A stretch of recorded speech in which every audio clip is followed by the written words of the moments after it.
ეს 5 წელი იყო ძალიან დატვირთული და ძალიან მდიდარი, რა თქმა უნდა. ბევრი მოვლენით, მათ შორის გამოყოფდი 2008 წლის მოვლენებს.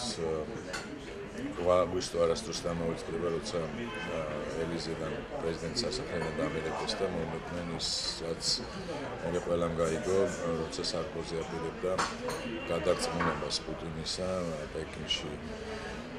ამ ყველა მოვლენის პროცესის განმავლობაში პარიზი ჩვენს გვერდით იდგა.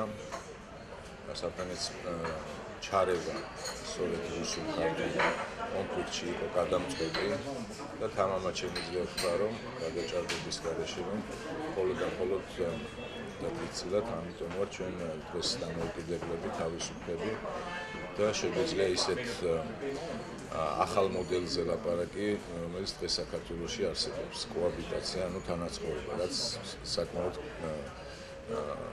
კარგად იციან ფრანგებმა, იმიტომ რომ მათ ცხოვრეს უკვე რამდენჯერმე ამ სისტემაში, როცა პრეზიდენტი და მთავრობა სხვადასხვა პარტიას წარმოადგენენ.